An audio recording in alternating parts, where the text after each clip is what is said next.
Assalamualaikum warahmatullahi wabarakatuh. Perkenalkan, nama saya Endah Pratiwi dari kelas 11 MIPA 1.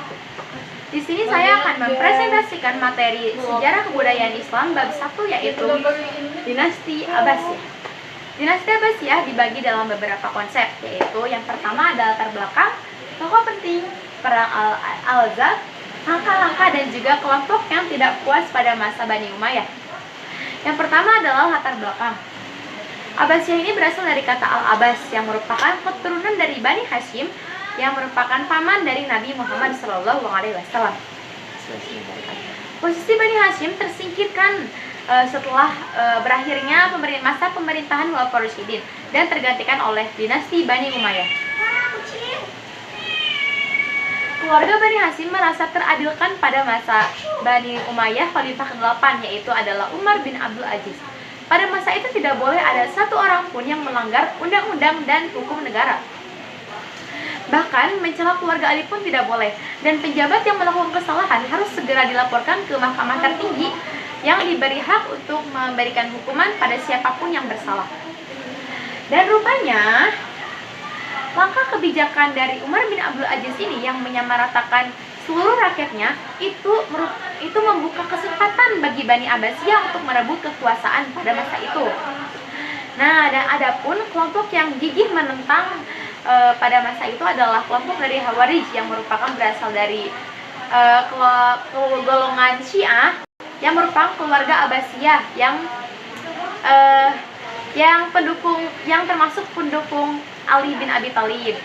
Nah, itu lalu bersekongkol dengan keluarga Abbas karena mereka masih sama-sama berasal dari keluarga Bani Hashim. Yang kedua ada tokoh penting.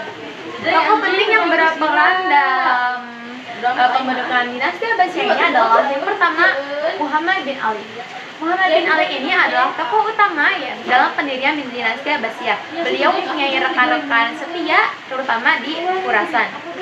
Dan yang kedua adalah Abdullah bin Muhammad. Abdullah bin Muhammad ini memiliki gelar Abu Abbas As-Saffah. Beliau meneruskan perjuangan atau usaha ayahnya yang telah berhasil menumbangkan Khalifah Marwan bin Muhammad. Dan yang ketiga adalah Abu Muslim Al-Khurasani. Gerakan Abu Muslim Al-Khurasani dimulai dari mengajak pasukan Arab Yamani untuk bersama-sama untuk menurunkan Gubernur Nasr bin Sayyar karena pada masa itu pemerintahan dipimpin oleh Nasr bin Sayyar. Maka Abu Muslim Al-Khurasani mengajak suku Arab Yamani untuk sama, dan akhirnya Abu Muslim Al-Khurasani dapat menduduki kota Merv dan juga Nisabur.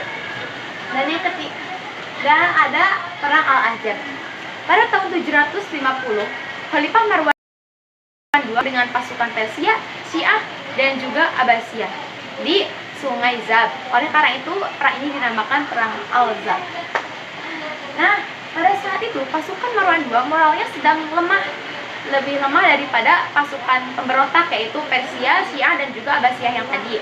Nah, oleh karena moralnya yang sedikit lemah dan lebih tinggi pemberontak, maka pada saat itu peperangan ini dimenangkan oleh para pemberontak yaitu pasukan Persia, Syiah dan juga Abbasiyah.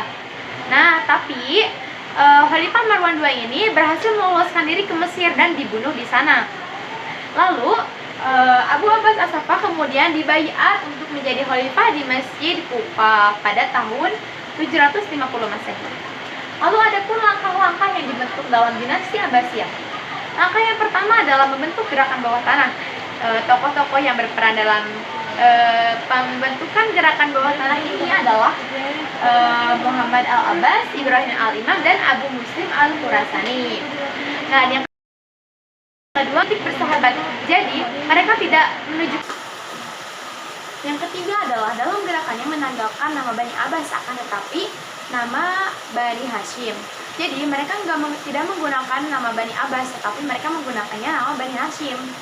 Dan yang keempat yaitu menerapkan Khurasan sebagai pusat gerakan politik. Yang kelima adalah Ada juga silsilah Bani Abbasiyah, dan ada 3 kelompok yang ingin merebut kekuasaan, yaitu kelompok Ali, pendukung Ali, keluarga Ali, Bani Umayyah, keluarga Ali, Bani Umayyah, dan juga Bani Abbasiyah. Nah, ada pun kelompok yang tidak puas dalam masa pemerintahan Bani Umayyah, yaitu yang pertama adalah kelompok Muslimin Arab.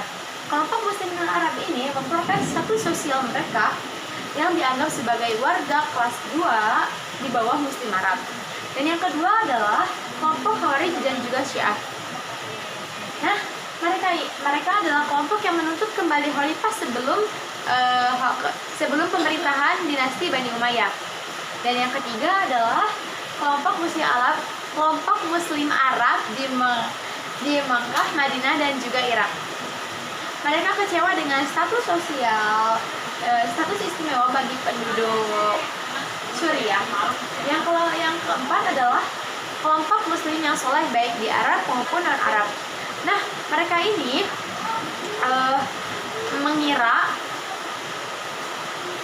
menilai bahwa pada keluarga dinasti Umayyah ini, mereka pola hidupnya sangat jauh dari pola hidup Islami, karena mereka cenderung hidup bermewah-mewahan.